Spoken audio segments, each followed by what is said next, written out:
So I'm recording my homily for the 22nd week in Ordinary Time, and I'm actually down here at the Palisades. It's our retreat center in Federal Way, Washington. So I'm here for a couple days just doing a retreat, and didn't get a chance to record my homily before I left, and so I'm doing that here now. It's a beautiful, beautiful sunny day.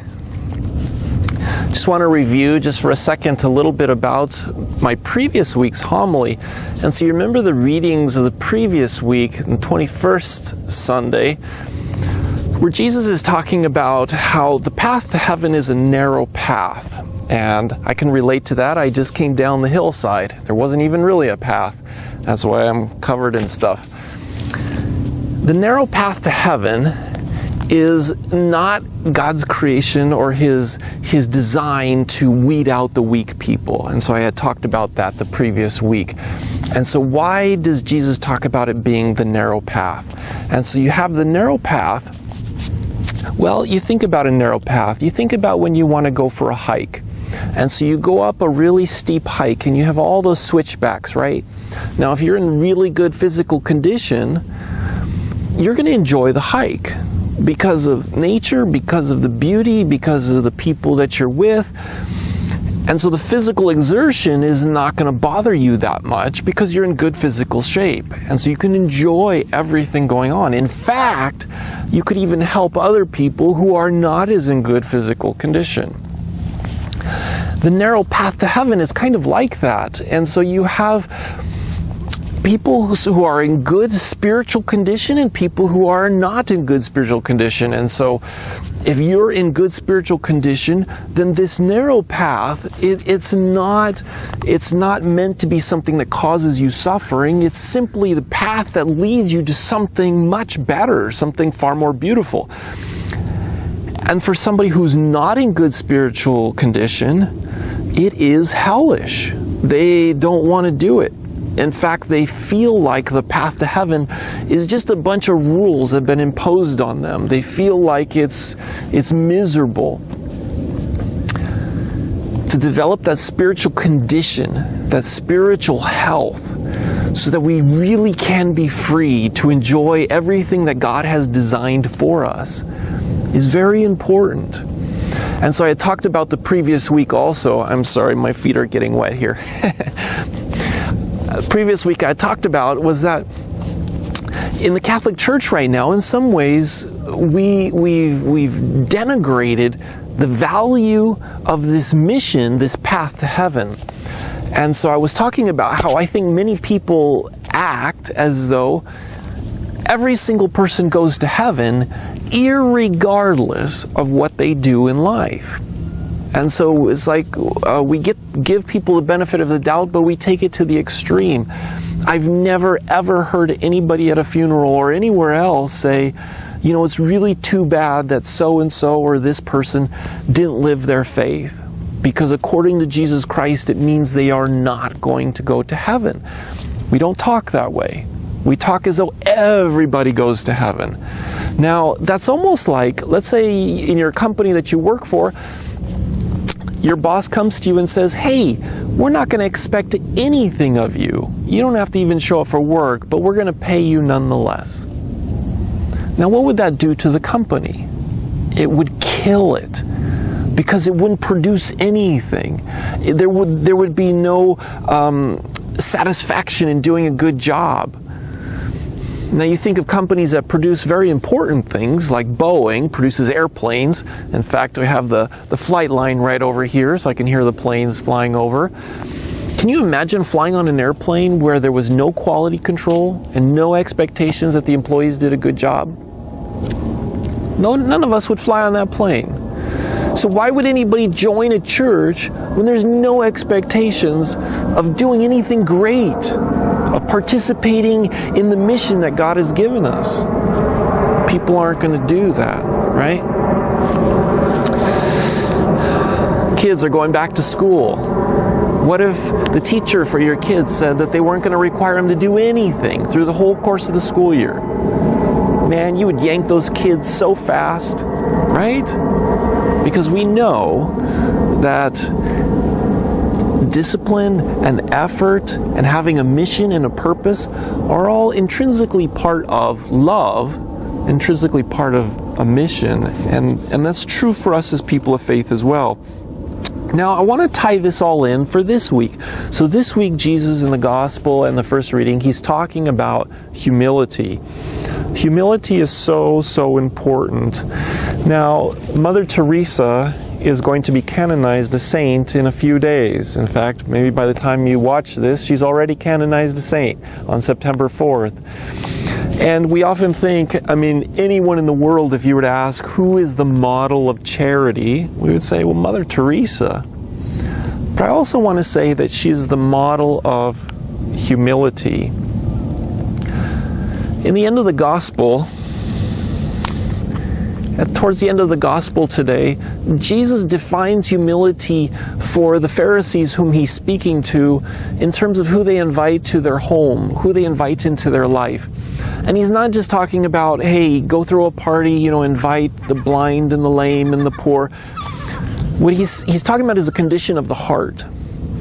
That our mission, the essence of our mission, is that we are free enough, we are spiritually healthy enough to help others, to walk with them.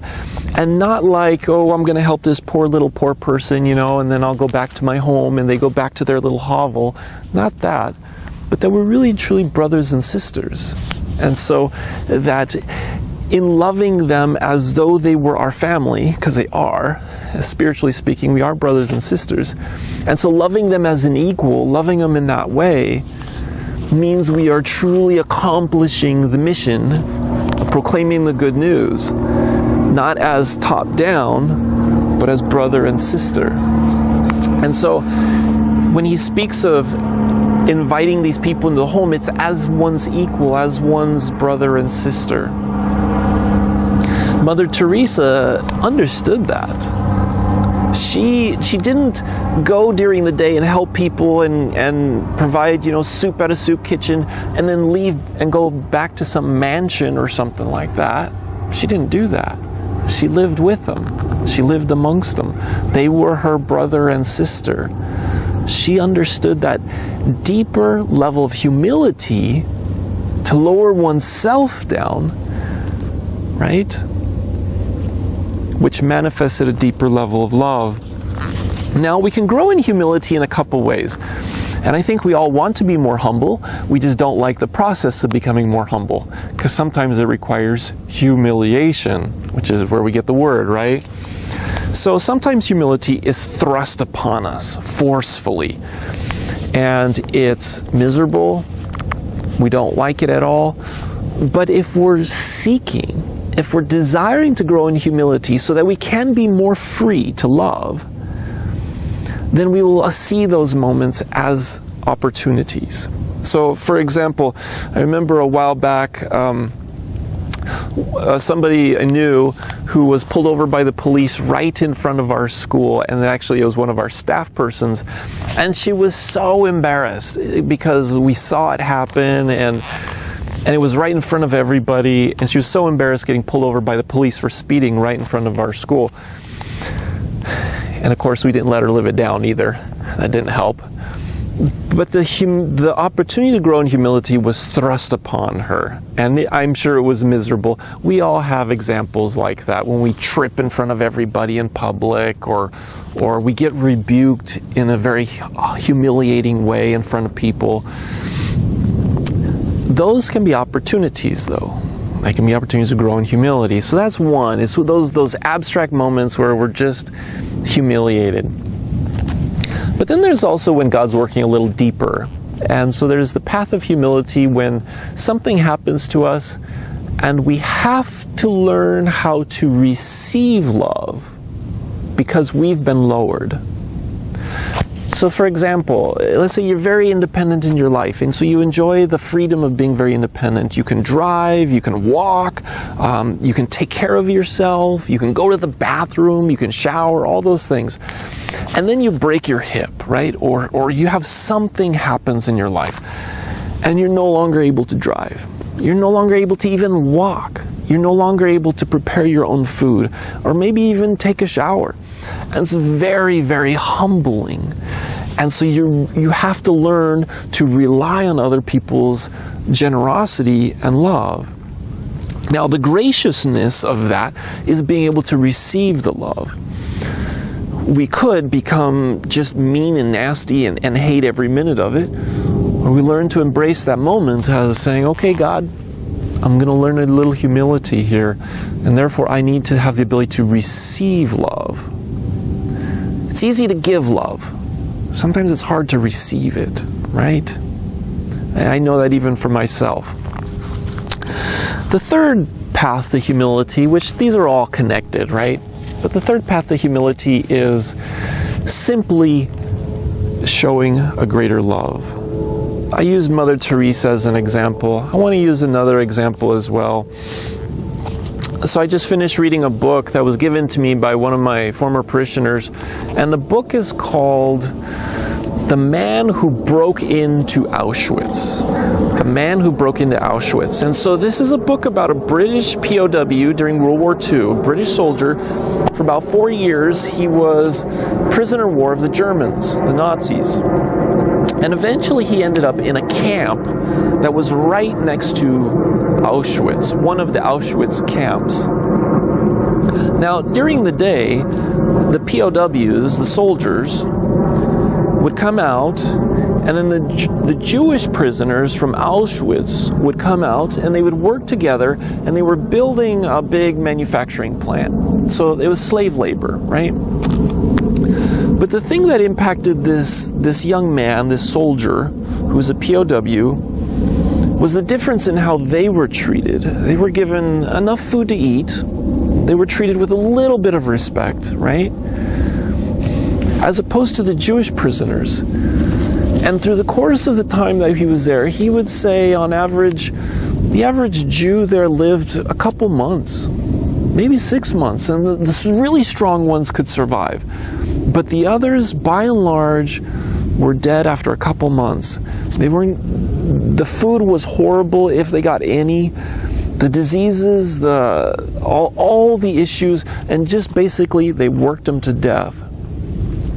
But they also would just treat him in such a horrible manner that there was no hope. He conveyed this one story, and these were stories that have just haunted him his whole life. And so there was a group of Jewish prisoners who were taken off a train, and so they were new to the Auschwitz camp, and there was this young mom holding her baby. And the baby wouldn't stop crying, and she was trying to stop the baby from crying because she knew that it was just not gonna be good. And the baby wouldn't stop crying, and so finally one of the German soldiers came over and just took the baby and just killed the baby right in front of her. And so this British POW soldier, he was just haunted by that. Just the absolute sheer lack of any humanity, any love whatsoever. It really began to get to him, and he knew there was really nothing he could do. There was nothing he could do unless he had a death wish, right? And everybody there was just trying to survive. And so he decided that one thing he could do was, if he survived, he could report as much information back after the war so that these people could be held accountable, so that there could be some level of justice for what they were doing. And so he would try his best to remember the names of the people who were doing these horrible things. But he also did something else.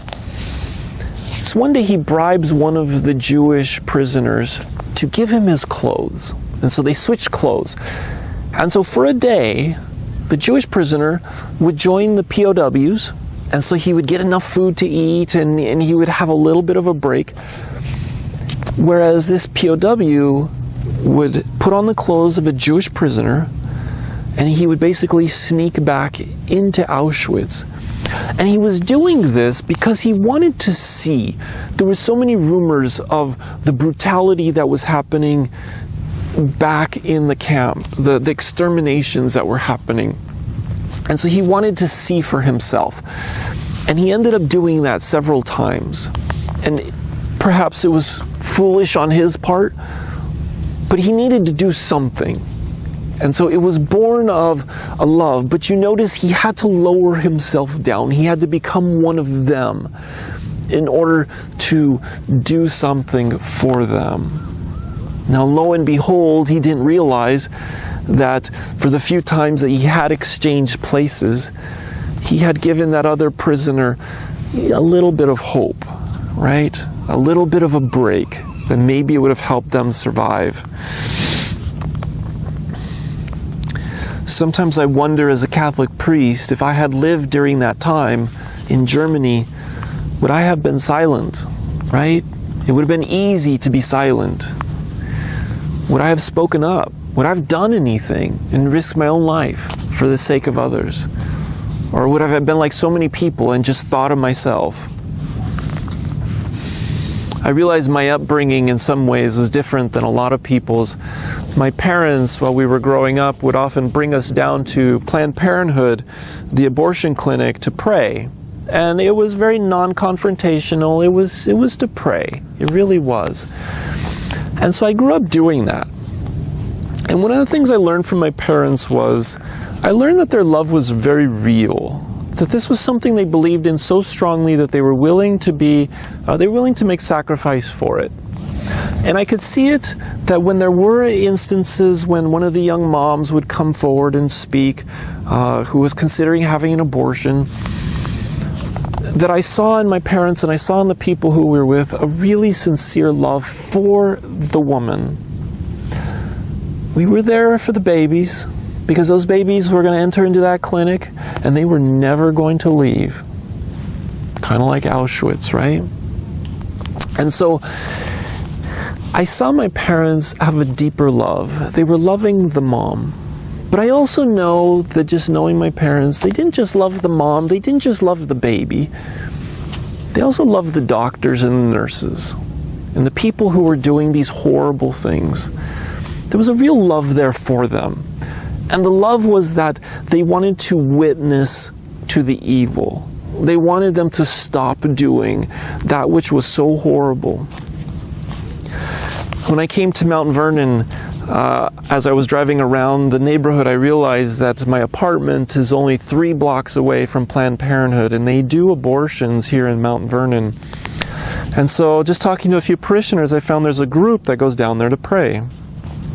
And so I decided to connect with them. And so last Thursday I went down there, and I got down there. When I got down there, there was basically nobody there, and or one group was leaving. And so I got there, and I was just going to pray, just going to go down there and pray, and try to manifest, God's love and bear witness to the babies that were going in and were never going to come out. They were going to die that day, and some did.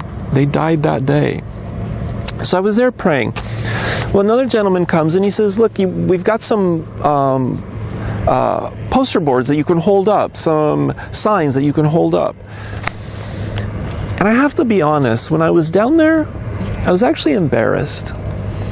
There was no way I was going to hold up a sign. And I've done it a million times. I didn't know why I was embarrassed. But I think part of it is, I'm afraid what people think about me. They see me as a priest down there, and maybe they think I'm just there to render judgment. Maybe they think I'm there just to render judgment on the moms or whoever. And people would drive by and think, man, that's just such a horrible priest. Why doesn't he do something to help them rather than just stand in judgment over them? And so I was embarrassed by that. And so I wasn't going to hold up a sign. I didn't want to attract attention to myself. I just wanted to pray. Well, lo and behold, I had my Magnificat with me, and I decided to look at the readings for this Sunday in preparation for it, but just to pray with it. And so as I opened it up and I started reading, it was from the book of Sirach. And so you remember this on Sunday. And the very first line says, "My child, conduct your affairs with humility, and you will be loved more than a giver of gifts." And so I'm looking at these signs and I'm like, all right, Lord, I'll learn a little humility here. And so I picked up one of the signs and I held it. And I stood there on the sidewalk and I kept praying. the reality is, the more we're able to grow in humility, the more we're able to love. And so part of that narrow path is the humility that we need so that we aren't always thinking just of ourselves or survival, but we have the freedom to think of others and to love more. And so humility is a key. And so please try to work on that in your own life, and I will work on that in mine, and we keep each other in our prayers. God bless.